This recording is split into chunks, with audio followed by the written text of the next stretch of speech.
Mungu wetu, tumwabudu yeye katika roho na kweli. Leo ni siku ya Bwana ya kwanza baada ya Pasaka. Na tuanze katika jina la Mungu Baba, Mwana na Roho Mtakatifu. Amen. Zaburi inayotuongoza ni Zaburi ya 81 aya ya kwanza hadi ile aya ya 7. Zaburi ya 81 aya ya kwanza hadi ile aya ya 7. Tutasoma kwa kupokezana na aya ya 7 tutasoma kwa pamoja.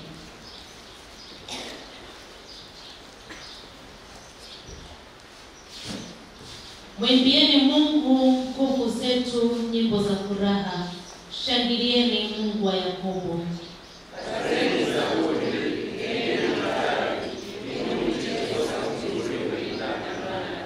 Pigeni panda mwandamo wa mwezi, wakati wa balamwezi sikukuu yetu. Kwa maana sheria kwa Israeli ni hukumu ya Mungu wa Yakobo. Aliamuru iwe ushuhuda katika Yusufu alipoondoka juu ya nchi ya Misri. Maneno yake nisiyemjua naliyasikia. Nimeitenga mbele ya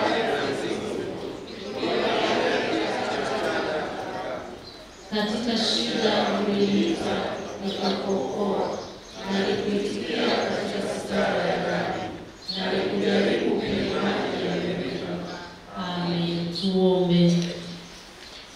Mungu mtakatifu, Baba wa rehema, katika jina la Yesu Kristo tunakuja mbele zako kukushukuru kwa namna ambavyo umeendelea kujidhihirisha na wema wako katika maisha yetu. Tumeliona pendo lako Bwana, wewe pekee umeendelea kututunza, umetukingia hatari zote za ule mwovu Shetani.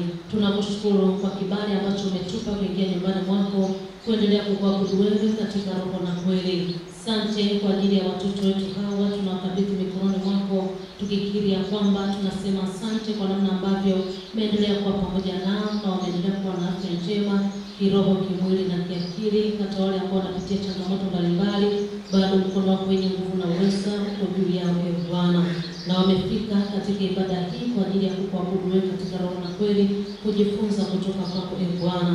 Tunakusihi kwa Roho Mtakatifu kwa ajaze na maarifa yako, ili katika hayo uendelee kukua katika kukupenda na kukujua Mungu wa kweli.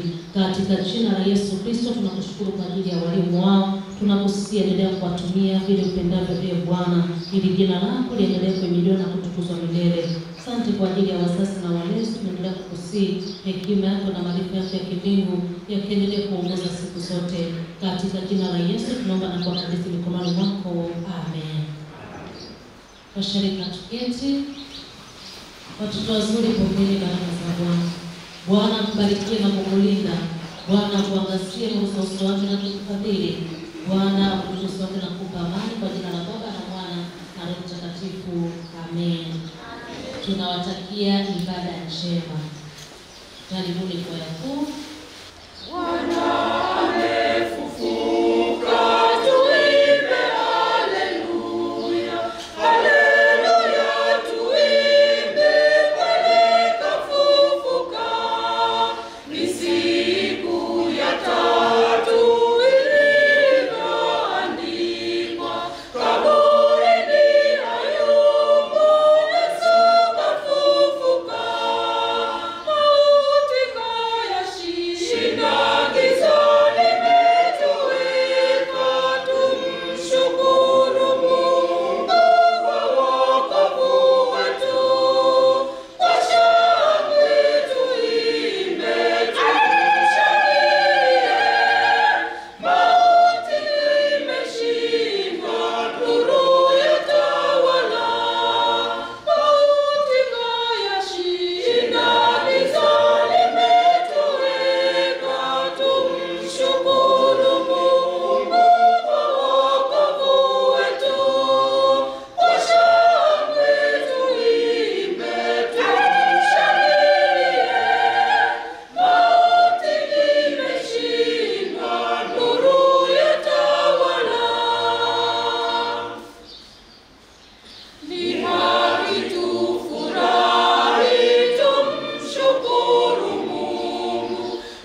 mkombozi na mfariji wetu, tunapokusanyika kukuabudu katika roho na kweli, tunakuomba kwa unyenyekevu tufungue mioyo yetu iweze kupokea mahubiri ya neno lako, ili tuweze kutubu dhambi zetu, kuamini katika Yesu Kristo kama mwokozi wetu pekee, na tupate kukua katika neema na utakatifu.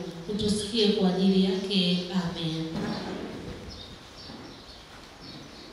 Wapendwa, Bwana Mungu wetu yupo hapa, yupo pamoja nasi. Tumsujudie na tumche na tumsikie jinsi anatufundisha katika neno lake. Mpende Bwana Mungu wako kwa moyo wako wote na kwa roho yako yote na kwa akili zako zote na kwa nguvu zako zote, na mpende jirani yako kama nafsi yako. Msaada wetu ni katika jina la Bwana. Tukisema kwamba hatuna dhambi, tunajidanganya wenyewe, wala kweli haimo mwetu. Tukiziungama dhambi zetu, yeye ni mwaminifu na wa haki, hata atuondolee dhambi zetu na kutusafisha na udhalimu wote. Kwa hiyo wapendwa katika Bwana, fungueni mioyo yenu, tumuungamie Mungu dhambi zetu. Ungamo sehemu ile ya pili. Kiti chako cha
Mungu Mwenyezi, Baba wa rehema, ametuhurumia akamtoa mwana wake wa pekee atufie msalabani. Kwa ajili yake ametusamehe dhambi zetu zote. Amen. Zaburi 91 ni ukurasa wa 288. Ukurasa wa 288 kwa 389.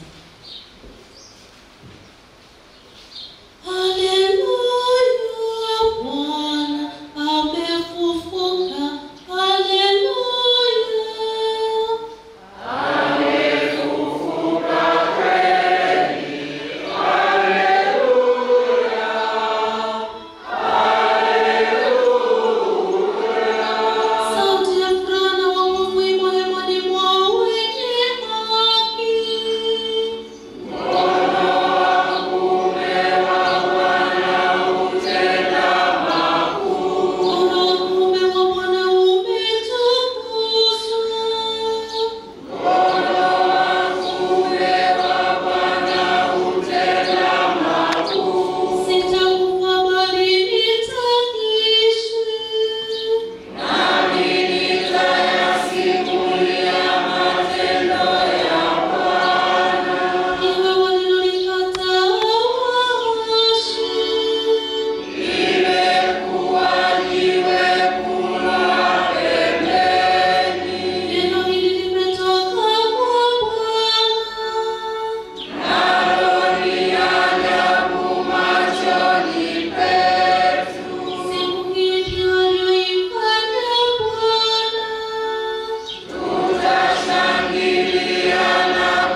Tutakiane amani.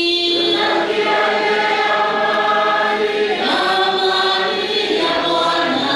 Tutakiane amani. Amani ya Bwana. Tutakiane amani. Amani ya Bwana. Tutakiane amani. Amani ya Bwana.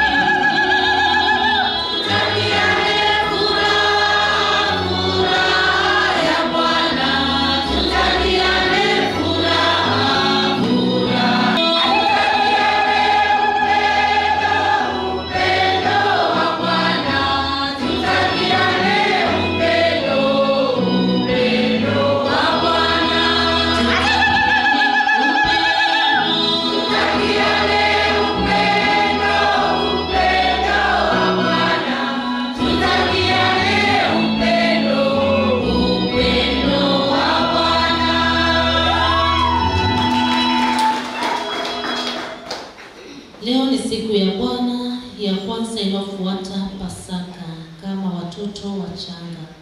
Aya ya siku inasema, ahimidiwe Mungu Baba wa Bwana wetu Yesu Kristo, ambaye kwa rehema zake nyingi alituzaa mara ya pili ili tupate tumaini lenye uzima kwa kufufuka kwake Yesu Kristo katika wafu. Tuombe. Mungu Mwenyezi, uliyemfufua mwanao kutoka kwa wafu, utujalie kwa rehema yako sisi tuliozaliwa mara ya pili kuenenda katika maisha mapya kwa yeye Yesu Kristo mwana wako na Bwana wetu.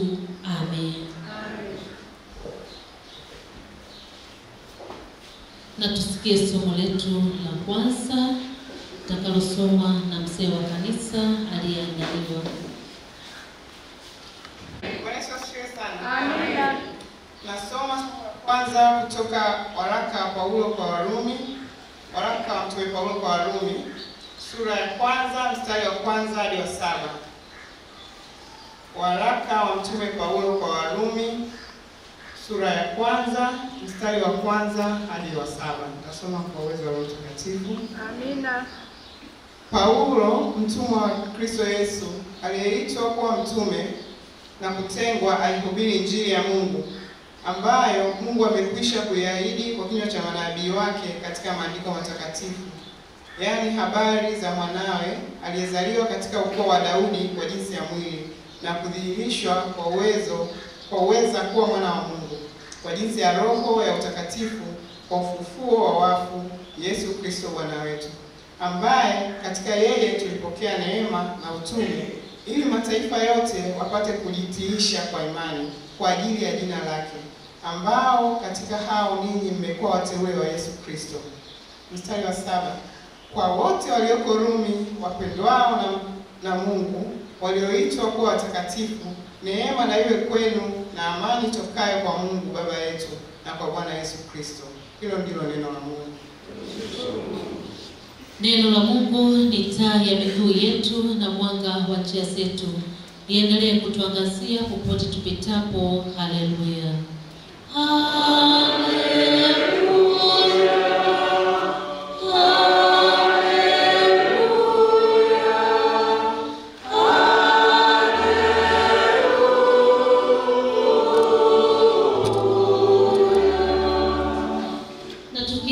Imani ya Kikristo iliyotuunganisha sisi na Wakristo wenzetu ulimwenguni kote, imani ya mitume. Na Mwenyezi Mungu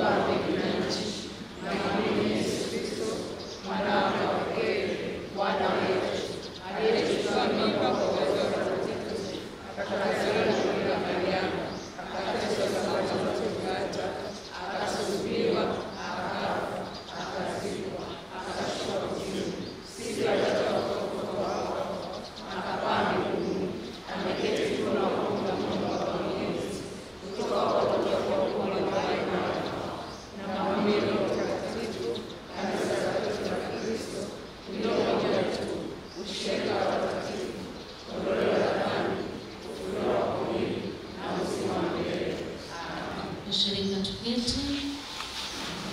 Karibisha kwa umoja wa wanawake kwa msifu Mungu.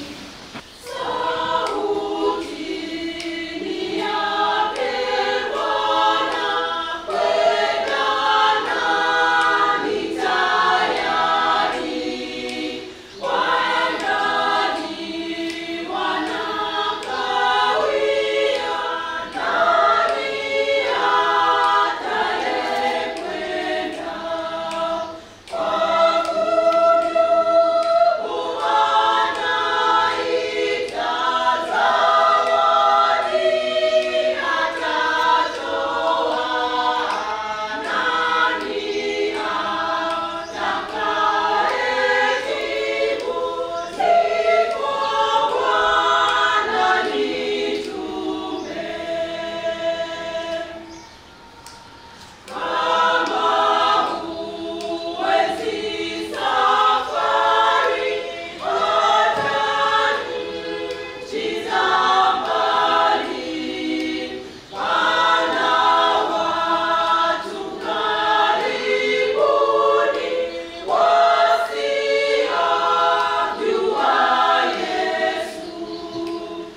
kweli, wewe ambaye unaratibu kwa kila kitu.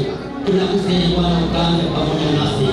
Wote ambao sisi Bwana umeturuhusu kuingia katika nyumba hii takatifu, tunaomba Bwana utuhurumie nguvu zako Mfalme, ili maneno yako ikaendelee kutufaa katika maisha yetu haya ya kiroho na ya kimwili. Tuendelee kukupendeza wewe katika jina la Yesu Kristo. Tunaomba haya yote na kukushukuru. Tumshangilie Bwana Yesu.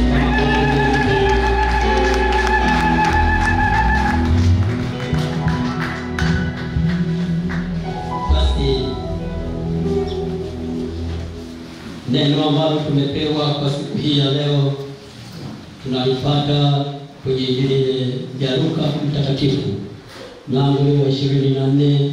Tutaanza kusoma mstari wa 13 hadi ule wa 35. Injili kama ilivyoandikwa na Luka mtakatifu mlango wa 24 mstari wa 13 hadi ule wa 35. Maneno ya Mungu yanasema, na tazama, siku ile ile watu wawili miongoni mwao walikuwa wakienda kijiji kimoja jina lake Emau, kilichokuwa mbali na Yerusalemu kama mwendo wa saa 2.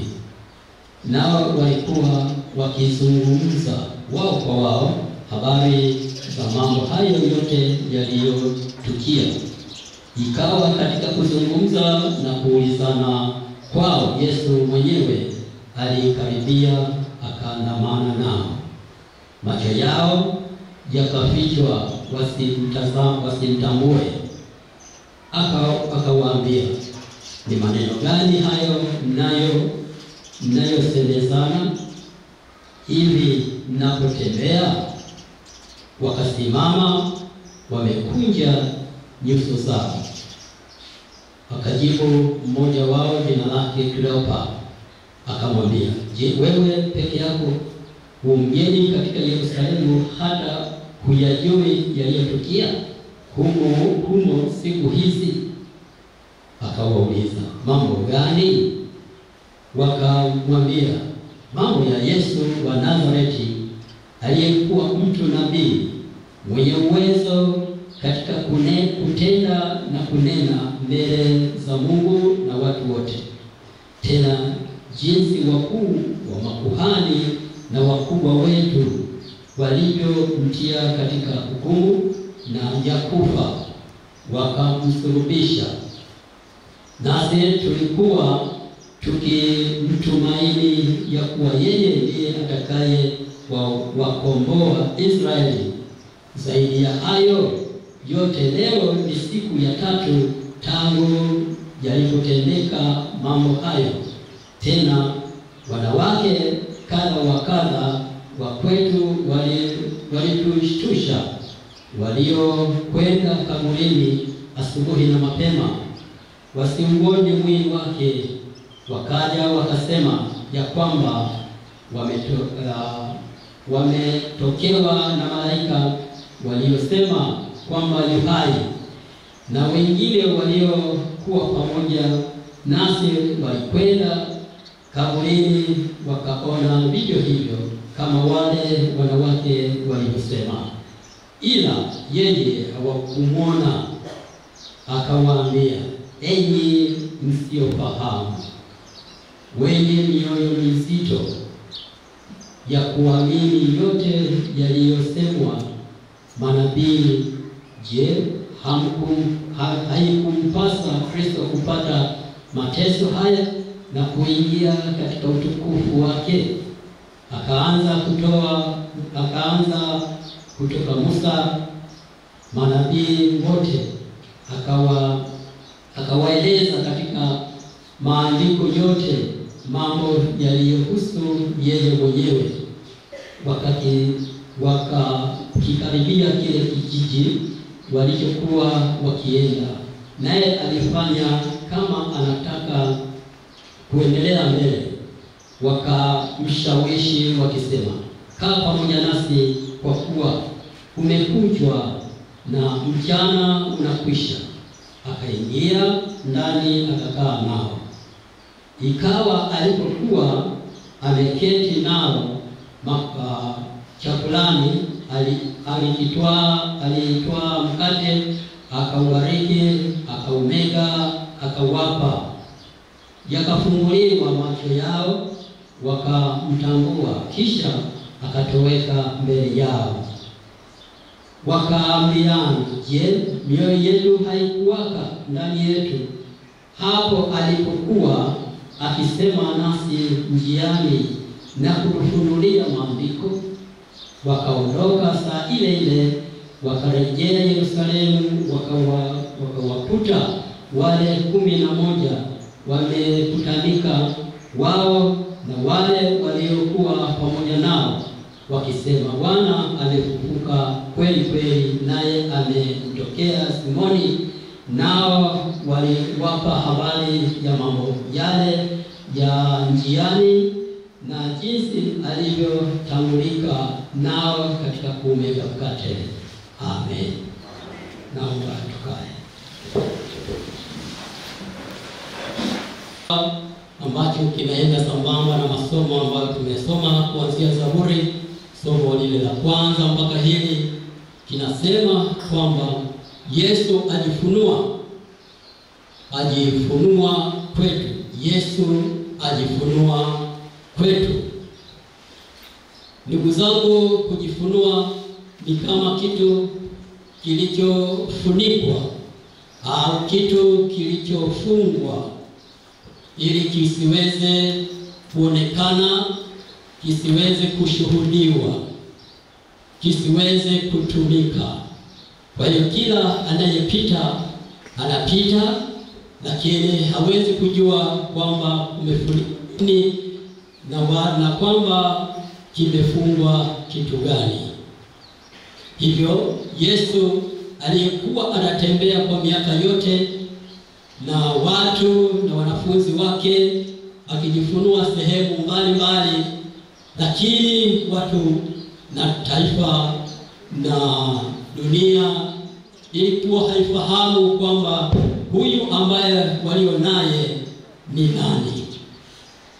Na mpaka amepatwa na mateso, aliteswa kwa kupitia mikono ya watu na ndugu zake, na hata waamini wanaompenda Mungu wote wakashiriki katika kumtesa na hata kufa. Lakini hawakujua kwamba waliyemfanya hivyo alikuwa ni nani. Lakini Yesu katika safari zake za Injili alikuwa pia akilisha watu. Tunakumbushwa kwamba alilisha watu 5,000 na sehemu nyingine 4,000. Lakini hayo yote walikuwa wanaona kwamba ni kiongozi tu aliyetokea ili kuweza kuongoza taifa lao, na mwenye imani na mwenye upendo akionyesha kwa watu wake. Lakini pia walikuwa wanajua kama anahitaji uongozi wa kitaifa katika maisha yao yote, na hivyo wakafanikiwa kwa kutimiza lile kusudi ambalo Mungu alilokuwa nalo la kumuua na hata kuzikwa. Lakini katika hayo yote Yesu wakati anapita katika mateso alikuwa anatangaza kwamba mimi mnanifanya hivi, mnaniua, lakini siku ya 3 nitafufuka. Bwana Yesu asifiwe sana. Bwana Yesu asifiwe. Kwa hiyo alikuwa hafichi kwamba nitafanyiwa hii. Alizungumza na wanafunzi wake kwamba nitafanyiwa hayo mambo, nitateswa, nitakufa, lakini siku ya 3 nitafufuka. Kwa hiyo hata walipokuwa wanafanya hayo kwa uzuri huo, wakiona kwamba wengine walikuwa wanaona kwamba sasa mamlaka na uongozi wao unaanza kuteketea, hawatopata tena uongozi.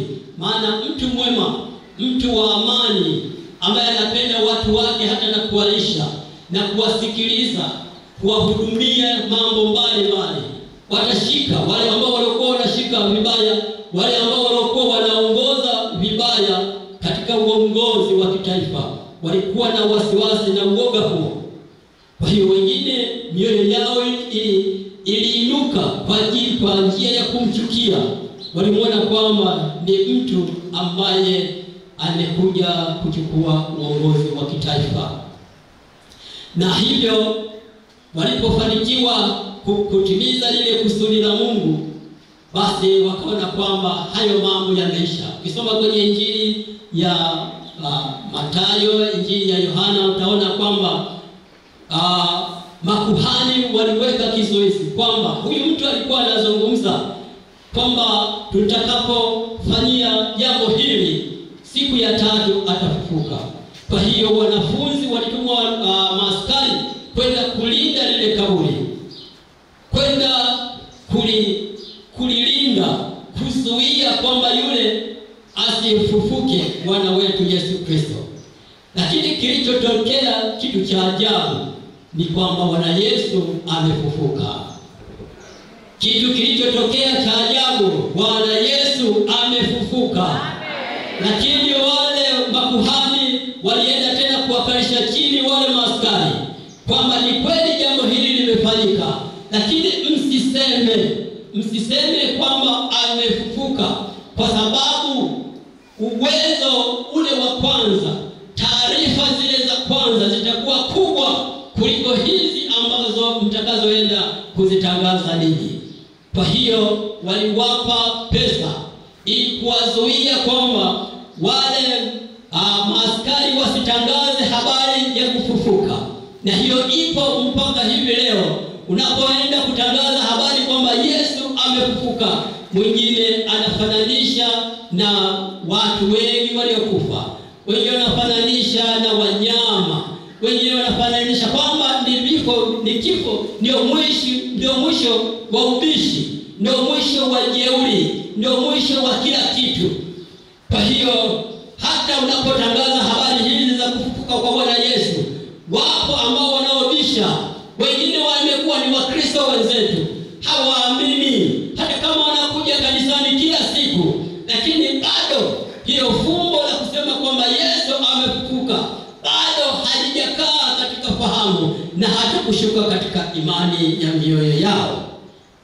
Lakini ni kweli kwamba Yesu amefufuka, ila akili za watu zimeenda kuzuia na kufuta jambo hili. Lakini jambo la Mungu halifugiki, jambo la Mungu halifunikwi, jambo la Mungu linafunuliwa kila wakati. Bwana asifiwe, Bwana asifiwe. Hata wewe ukilificha, wewe ukilifunika, lakini litatokea tu sehemu nyingine kwamba litatangazwa kwamba yu hai Bwana wetu Yesu Kristo. Lakini kwamba Yesu pia amejifunua kwetu. Kipindi au miaka iliyopita tulikuwa tunapata kichwa kinachosema kwamba Yesu anajifunua kwa wanafunzi wake. Na katika mambo hayo alijifunua kwa wanafunzi wake, lakini katika kujifunua alipeleka ujumbe, kwa sababu wanafunzi walipita pamoja naye katika mateso. Walipita katika vitisho mbalimbali mpaka walishuhudia hata kufa kwake.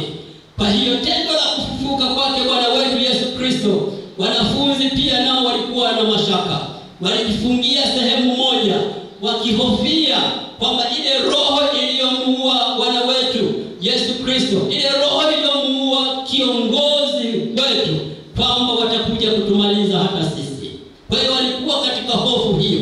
Yesu alipofufuka akaenda kujifunua kwa wanafunzi wake, akasema amani iwe kwenu.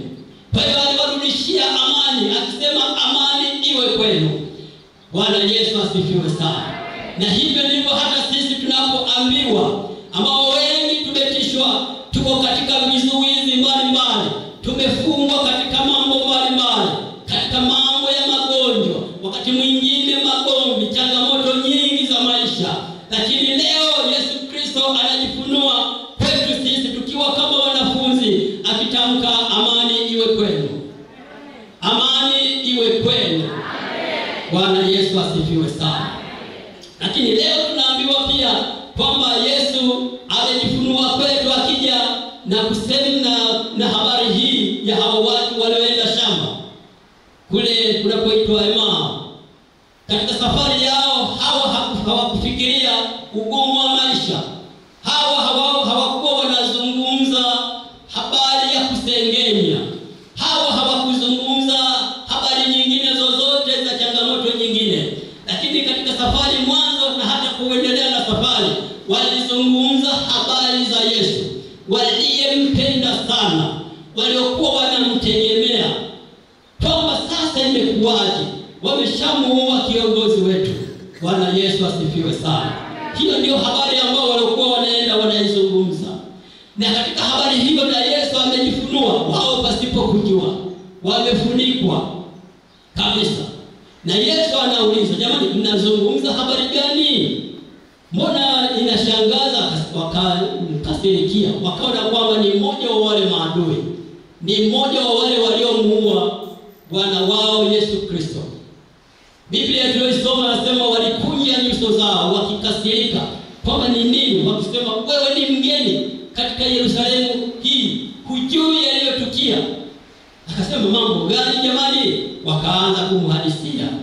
Lakini katika kumhadisia huko kote, na Yesu alizungumza akitumia mifano, kwamba manabii walizungumza habari hizi, vitabu mbalimbali vilizungumza habari hizi, lakini ninyi hamkujua, mna mioyo migumu ya imani.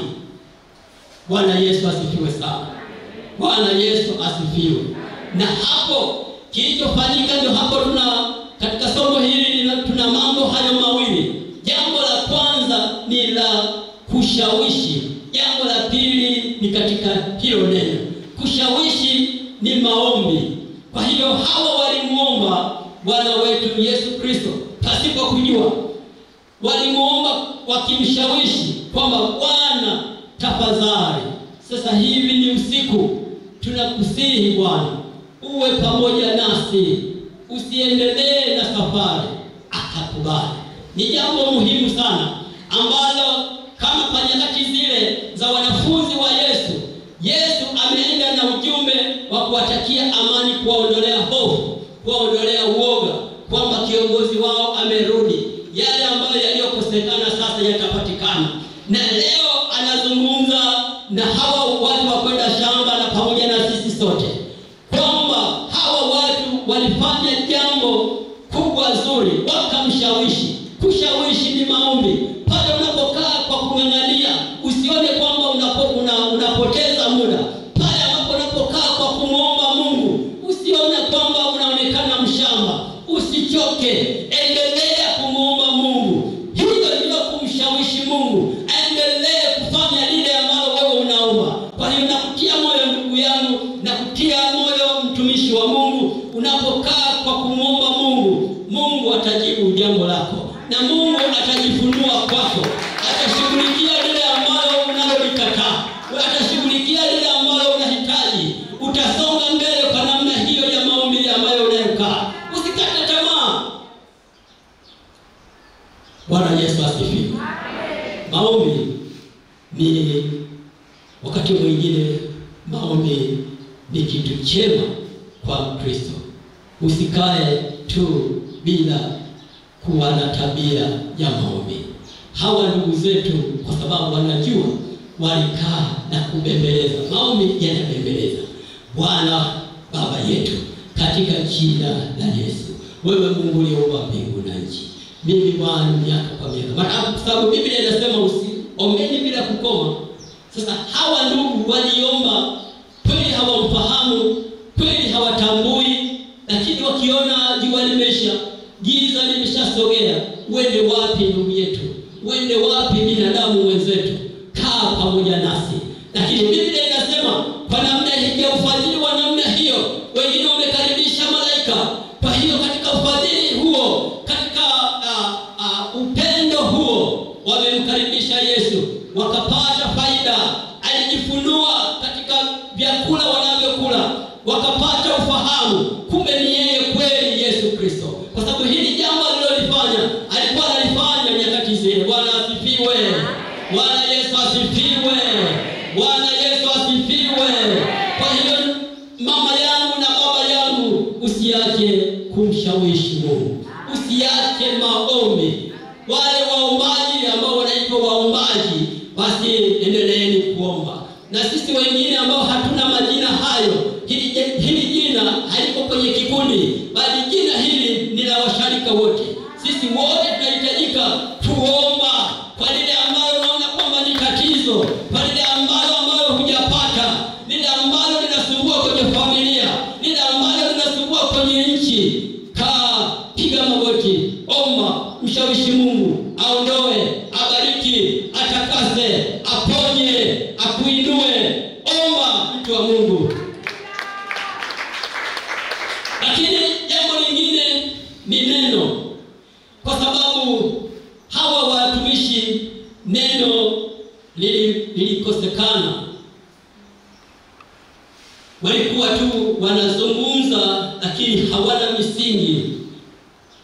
Na Yesu amekuja kuangalia kupitia lile neno, lakini wao hawakuwa na ufahamu. Kwa hiyo neno pia, kusoma neno la Mungu ni jambo muhimu. Sehemu nyingine kwenye Biblia ni kitabu kile cha Yeremia. Mungu anasema anaangalia neno lake ili aweze kufanyaje? Kulitimiza. Na ndio maana Yesu akaanza kusema, hamkujua hata kwenye manabii wamezungumza hili jambo, wale wanang'aa macho. Vitabu, hamkujua vitabu, hamjasoma vitabu, wale wanang'aa macho. Kwa hiyo neno ilikuwa shida. Na hili ndio sisi wa Kristo wa leo. Wakati mwingine hata hapa tukisema kwamba wangapi wamekuja na Biblia, unaweza ukasahau kanyoosha simu. Bwana Yesu asifiwe. Tulisema kwamba hebu kila mmoja anyoshe Biblia, unaona unanyosha simu. Lakini sio Biblia kama umedownload. Sasa hivyo ndivyo ambavyo tutakapopata hukumu mbele za Mungu, kwa sababu siku hizi utandawazi umetuharibu pia. Unaweka Biblia kwenye simu, sawa. Unaweka nyimbo zako, sawa. Ukija unaangalia kwenye simu, lakini sio Biblia. Tunahitajika neno la Mungu kukaa katika fahamu zetu. Upate nafasi ya kusoma neno la Mungu. Hata kama utajiandaa katika mambo mengi, lakini neno la Mungu ni jambo muhimu sana kwa ajili ya kutimiza Ukristo wetu. Ukristo bila neno la Mungu ni jina tu limebaki. Lakini Ukristo ukiwa na neno la Mungu, wewe ni Mkristo hai. Bwana Yesu asifiwe sana. Maana yake hata ukiomba lazima upate madondoo ya mistari kwamba Mungu ulisema hivi, na mimi ndio maana nimesimama hapa kwa ajili ya neno hili ulilolisema. Na Mungu anasema kwamba anaangalia neno lake ili aweze kutimiza kile alichosema, ili aweze kukutimizia hicho ambacho wewe unakisema. Kwa hiyo ni muhimu sana Mkristo mwenzangu kusoma neno, na neno likae katika fahamu zetu. Lisikae tu, usikae kwa mazoea, bali likae na likusaidie katika fahamu zako. Jambo lingine ambalo pia limesababisha Yesu ajifunue kwako ni mkate walioshiriki. Kwamba hawa wapendwa, baada ya ushawishi, baada ya maombi, alafu Yesu akafanya jambo kwao likawaletea ufahamu. Hata Emau kurudi Yerusalemu wakaona kwamba ni sehemu fupi. Emau kurudi Yerusalemu hata na giza ambalo wao walikuwa wanalisema, lakini nyakati zile giza halikuwa kwao, halikuwaweza tena. Kwa hiyo Yesu aliondoka na wao walirudi kwa usiku huo. Lakini kwao hawakuona tena usiku. Bwana Yesu asifiwe sana. Ushirika mtakatifu. Wakati mwingine kwamba sisi wa Kristo, nguvu ya kuona kwamba ushirika ni agizo la Mungu, ili sisi tuwe tunakumbuka ushirika uliokuwepo kati yetu na Yesu Kristo, tunapuuzia na kupunguza nguvu zake pale.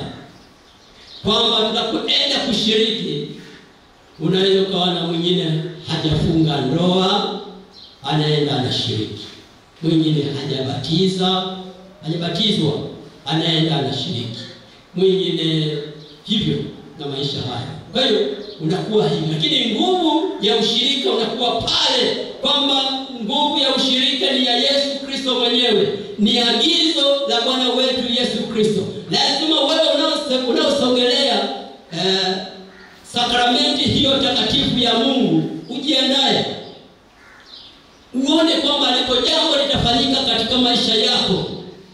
Usione kwamba ile kama ni siagi, usione kwamba ile ni biskuti, lakini ule unatangaza kwamba ni mwili halisi na damu tunaenda kushiriki. Sasa hawa ndugu alipomega mkate na kuwapa wakafunguliwa macho. Bwana Yesu asifiwe sana. Alipomega mkate na kuwapa wamefunuliwa, wakaona kwamba tunamuona Yesu mwenyewe na wala sio mgeni. Alipomega mkate na kuwapa wameona ni mchana na wala sio usiku, wakarudi zao nyumbani kwa furaha. Bwana Yesu asifiwe sana. Kwa hiyo matendo matakatifu ya Mungu ni muhimu katika imani ya Kikristo. Unapoendea kwa imani ya Kikristo, iko faida kwako unapata. Lakini ukienda basi ni mradi tu ili watu wanione, lakini tabia yako na matendo yako hayaendani na ushirika, basi unaendelea kujipalia makaa, unaendelea kujichocherea moto, unaendelea kujiweka mabaya. Lazima uangalie na ujihoji katika maisha yako kwamba nasogelea sakramenti takatifu imekuwaje, maisha yangu yakoje, na tabia gani, nafanya nini? Hivyo Bwana Yesu asifiwe sana. Bwana Yesu asifiwe.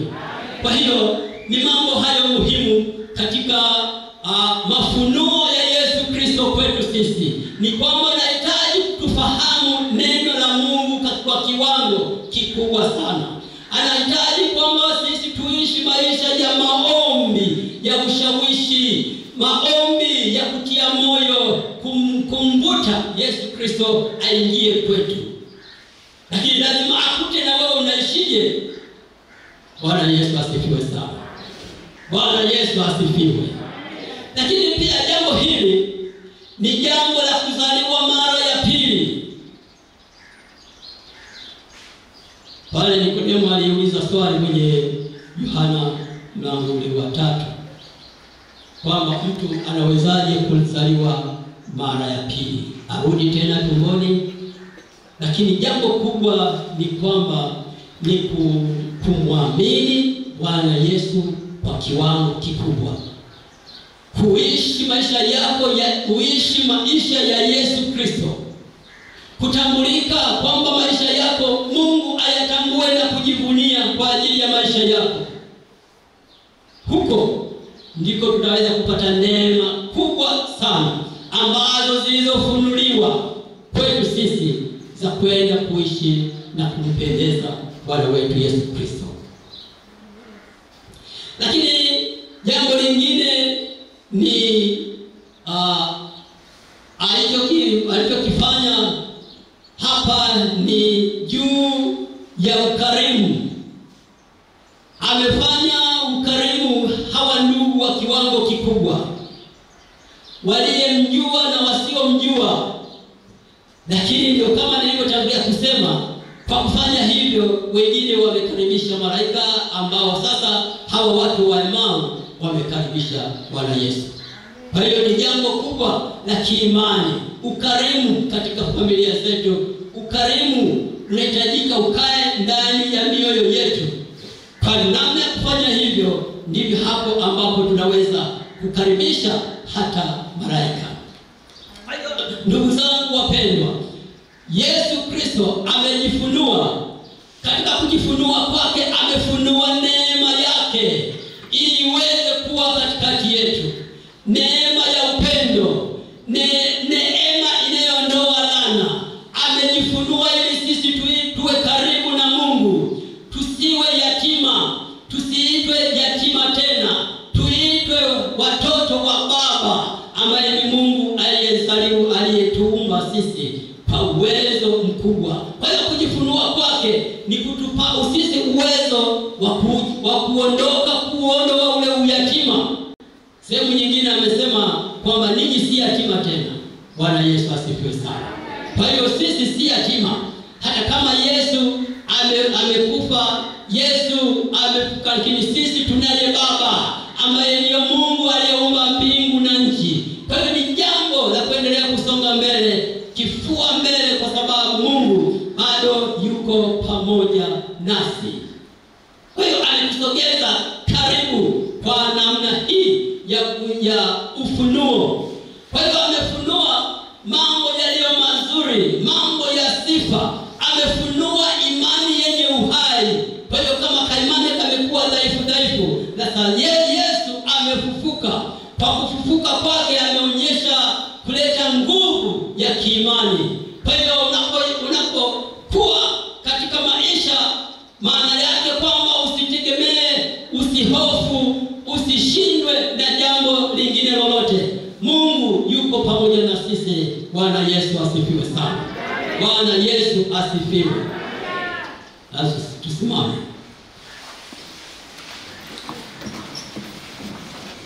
Wapendwa watu wa Mungu, maneno ambayo Mungu amesema nasi, amesema na wewe. Anaangalia sana kila mmoja.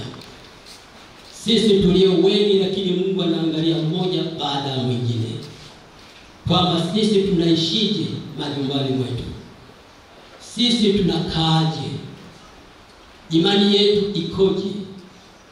Ni jambo ambalo Mungu kwenye Zaburi anasema Mungu anachungulia kwa njia ya Yesu Kristo, akimwangalia kila mmoja. Anaangalia wazee, anaangalia vijana, anatuangalia watoto, anatuangalia sisi. Mungu anajifunua kwetu sisi. Kwa hiyo atusaidie katika kila jambo. Yale ambayo yasiyowezekana, mengine yangetufanya tukate tamaa kabisa, mengine basi tuje kwa mazoea, lakini sasa mlango uko wazi kwa ajili ya kutoka kila linalokusumbua. Mlango uko wazi, kila ugonjwa unaokusumbua unaweza ukatoka sasa kwa imani ulio nayo. Mlango uko wazi, yale ambayo miaka mingi ulikuwa unayaomba, sasa mlango uko wazi. Rudi tena magotini pa Mungu, uendelee kumwomba. Bwana Yesu asifiwe sana. Basi tuombe. Baba, katika jina la Yesu Kristo, Mungu wetu, asante kwa ajili ya siku hii Bwana, ambao Mungu imekupendeza sisi kuwa pamoja na kutukusanyisha mahali hapa. Asante kwa ajili ya ulinzi ambao endelea pamoja nasi.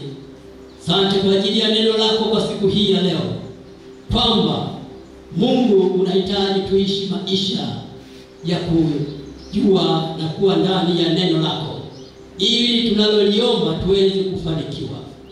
Na umesema katika Injili ile ya Yohana, wewe kama mzabibu, sisi ni matawi.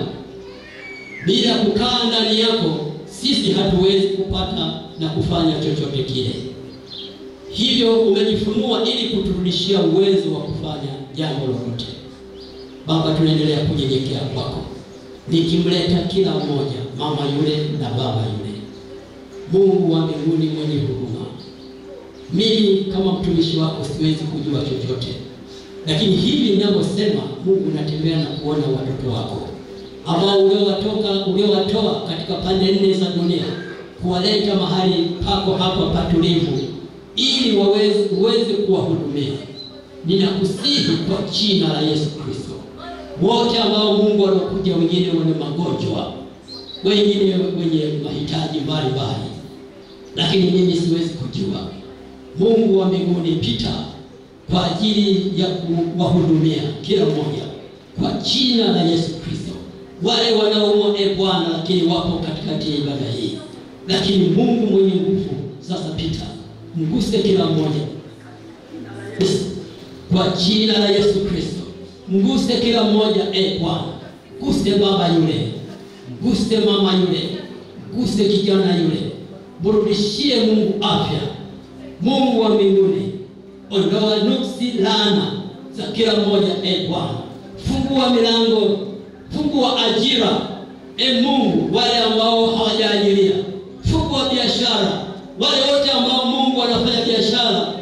mwingine wanakosa. Mungu, tunakusihi Bwana, wewe usiyoshindwa, pambana na ubaya uliopo katika biashara. Kama ni laana, nuksi, Mungu takasa, ondoa nuksi, fungua baraka zako ili watoto wako waendelee kukuabudu, watoto wako waendelee kukuamini katika jina la Yesu Kristo. Mungu, tunaomba uendelee kuwa pamoja nasi katika jina la Mungu Baba na Mwana na Roho Mtakatifu. Tunaomba na kushukuru. Wote tuseme amen. Amen. Wote tuseme amen. Amen. Basi niende.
Joseph Gitale kutufikishia ujumbe wa neno lake, na tumepokea kwa moyo wa shukrani, na Mungu atusaidie kulitendea kazi neno lake. Amen. Tupokee kwa masito ya utatu, nayo ni ubarikiwe na Bwana Yesu Kristo wa Nazareti aliye hai. Niwakaribishe sasa kwa ajili ya kutoa matoleo yetu ya ahadi ya uwakili, jensi pamoja na mfuko wa elimu, zile bahasha zetu.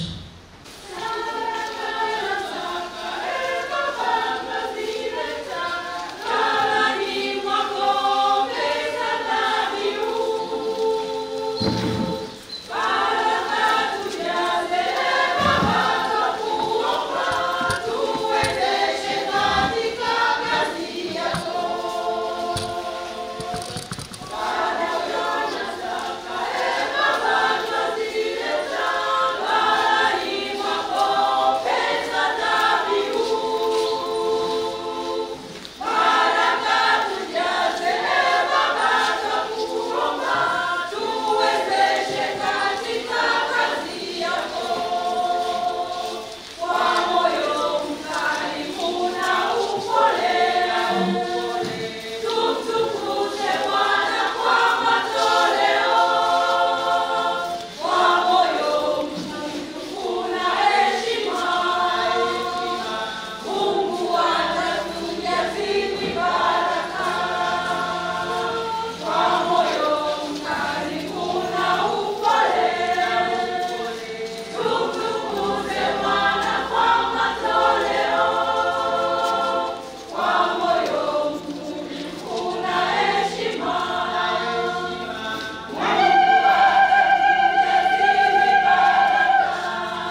tusikie ujumbe wa neno la Mungu ambao wamechagua. Karibu.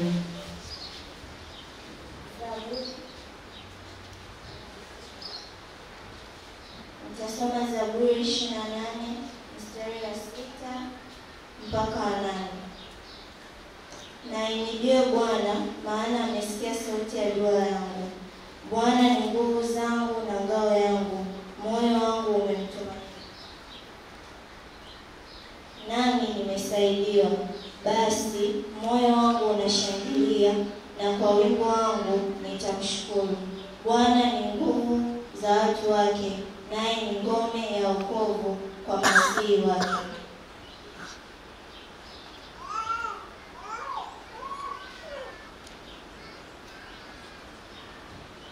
Pia nitasoma Zaburi 98 mstari wa 1 hadi wa 3.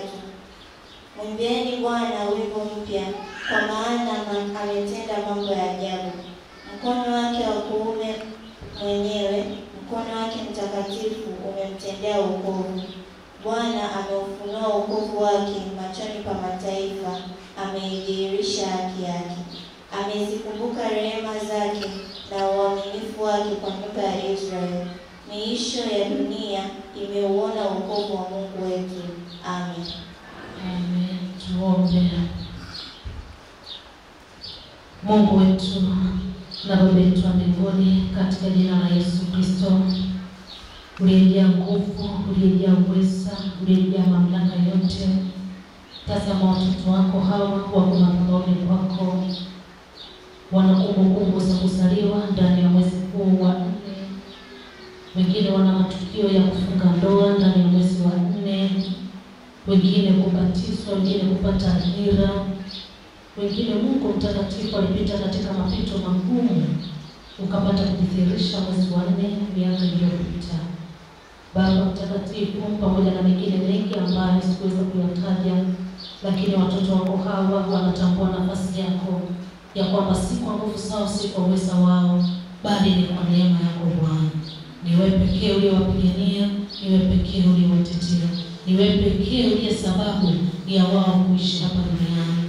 Mungu mtakatifu wa rehema, tunawaachilia mikononi mwako tukikusii kama jinsi ambavyo wanakushukuru na kupitia shukrani ambayo wanaitoa katika madhabahu yako. Ninakusii ukaendelee kujifunua katika maisha yao Bwana, ukaendelee kujidhihirisha kama jinsi ambavyo wamesimama madhabahuni kwako kushuhudia ukuu wako na uwezo wako. Ndivyo ambavyo tunatamani Bwana wakiendelea kushuhudia neema yako katika maisha yao na kuendelea kuwavuta wengine kwako Bwana, katika jina la Yesu Kristo na kwa damu ya mwana kondoo. Tunakutukuza Mungu mtakatifu kwa namna ambavyo umeendelea kuwaneemesha katika maisha yao, umeendelea kuwajalia kuwa na afya njema kiroho, kimwili na kiakili. Hata wale ambao wanapitia changamoto mbalimbali, Mungu mtakatifu kapata kujidhihirisha. Asante kwa ajili ya amani yako na furaha yako. Asante kwa ajili ya pendo lako ambalo linaendelea kuonekana katika maisha yao. Tunakutukuza na kukushukuru kwa maana utaendelea kuwajaza na hekima na maarifa yako katika maisha yao, na katika hayo wataendelea kuiona nuru yako, na siku zote Mungu wataweza kusikia sauti yako kuongoza katika maisha yao Bwana. Wengi hapo watokapo mkono wako wenye nguvu ukaendelea kuwa juu yao. Tunakutukuza na kukushukuru Mungu mtakatifu kwa ajili ya watoto wako ambao wamesogea madhabahuni kwako, kukushukuru kwa ajili ya sadaka ya fungu la 10. Hakika katika maisha yao walikuona ukiwabariki katika kazi za mikono yao, miradi yao mbalimbali, katika ofisi yao. Wamekuwa na Mungu mtakatifu, nao wanatamani kuendelea kuwa na ushirika pamoja na wewe kwa kutia agizo lako na kutoa sadaka ya fungu la 10. Ninaendelea kuomba ulinzi wako ukiendelea kuambatana pamoja nao, na baraka zote ambazo zimeambatana sadaka ya fungu la 10 Mungu zikaendelea kudhihirika katika maisha yao. Wengi hapo watokapo ukiendelea kukiri kuwa kuna uwezo wako, na sote tunaendelea kujiachilia mikononi mwako tukikiri kukuamini na kutegemea wewe pekee, kwa Yesu Kristo Bwana na Mwokozi wetu. Amen. Tunasherehekea tuketi. Karibuni Kristo. Happy birthday to you. Happy birthday to you. Happy birthday.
kwa tukio hili na kuombea. Hatimaye tumefika siku ya leo, na mshukuru Mungu. Na tumejadiliana sadaka yetu, naomba tuielekeze kwenye kuboresha madhabahu, hasa katika eneo la mwanga, yaani kununua taa itakayo ongeza mwanga eneo la madhabahu. Eneo hilo ni la kwanza. Lakini eneo la pili, kwa kiwango kinachobaki, tunaomba kielekezwe kwenye kuboresha ofisi za watumishi kulingana na priority, yani vipaumbele vya kamati ya miti. Amen. Makofi mengi kwa ajili yao. Mazito nayo ni kubarikiwa. Pokeeni baraka za Bwana. Bwana akubarikie na kukulinda. Bwana akuangazie uso wake na kukufadhili. Bwana akupe uso wake na kukupa amani, kwa jina la Baba na Mwana na Roho Mtakatifu. Amen. Tuenende kwa amani ya Bwana. Karibuni kwa salamu ya shukrani, Kristo wakiimba na kwaya ya wanaume wakijiandaa kwa wimbo mmoja. Wamefufuka na Yesu. Kwa wanaume wakaimba wimbo mmoja, sisi kwa wimbo Yesu na kushukuru, wengine sijui, ila mimi Bwana nimejua umenitendea. Kwa Mungu nitashinda milele.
mbarikiwe sana kwa kuimba vizuri.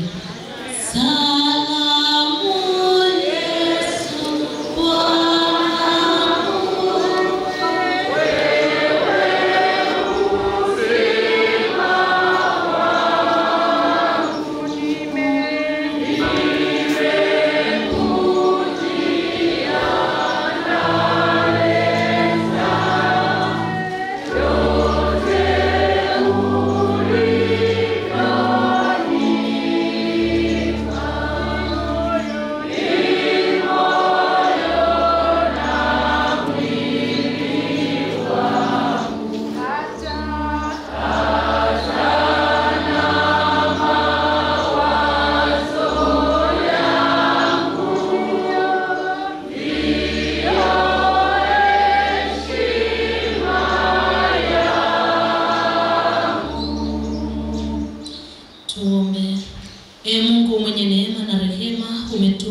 fadhili nyingi. Kwa hiyo twakusihi uyapokee matoleo ya watu wako katika upendo wako, yatume yalete matunda ya kiroho, ili ufalme wako enezwe hapa na popote duniani, kwa Yesu Kristo mwana wako na Bwana wetu. Amen. Nimrudishie Bwana nini?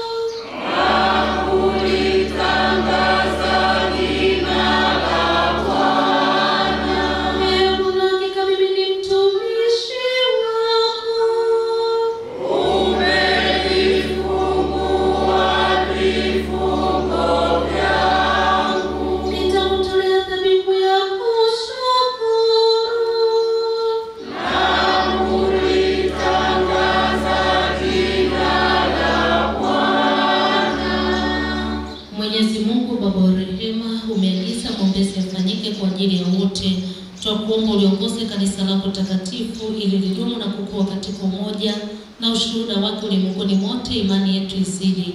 Tunaiombea serikali yetu ya Jamhuri ya Muungano wa Tanzania, uipe neema, ituongoze katika mema yote, nchi iwe na amani, nasi tuishi katika amani na kuwa na mafanikio na kubarikiwa katika kazi zetu, tusipatwe na mabaya. Tunaombea wote wenye shida mbalimbali, ugonjwa na taabu. Utujalie tufurahie utukufu wa ufalme wako mbinguni pamoja na wote waliofariki katika Bwana. Tujalie hayo Baba, kwa ajili yake Yesu Kristo, patanishi na mwombezi wetu. Amen. Tushirikiane sala ya Bwana. Baba yetu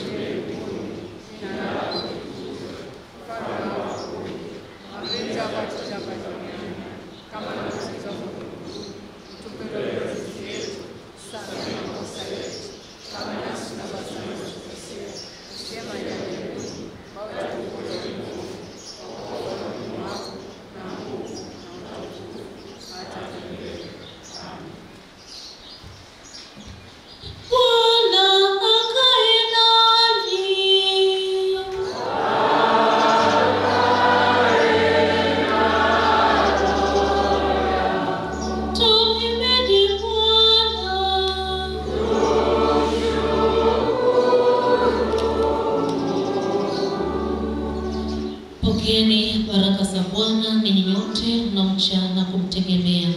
Bwana akubarikie na kukulinda. Bwana akuangazie nuru za uso wake na kukufadhili. Bwana akuinulie uso wake na kukupa amani, kwa jina la Baba na Mwana na Roho Mtakatifu. Amen. Oh,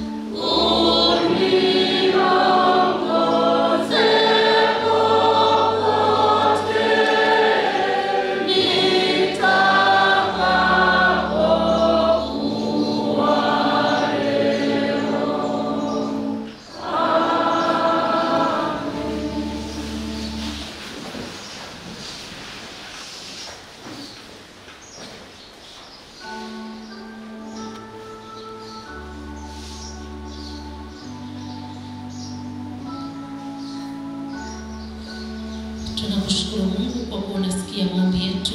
Amen.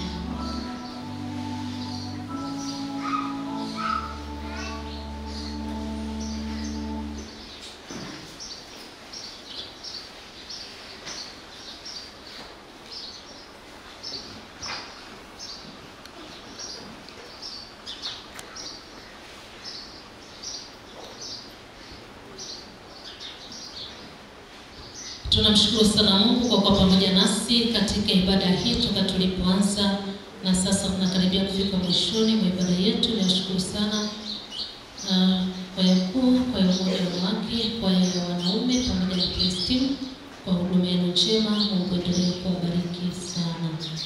Tulidhani leo tutapoa, kumbe bado tuko hai. Amen. Tunaenda sana. Niwashukuru sana wazee wa kanisa kwa huduma yenu njema. Mungu awabariki sana.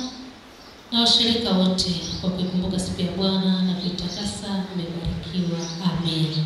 Niwakumbushe wazee wa kanisa kukutana pale ofisini kwa dakika chache, na kamati yetu ya ujenzi tutakutana hapa kanisani kwa dakika chache.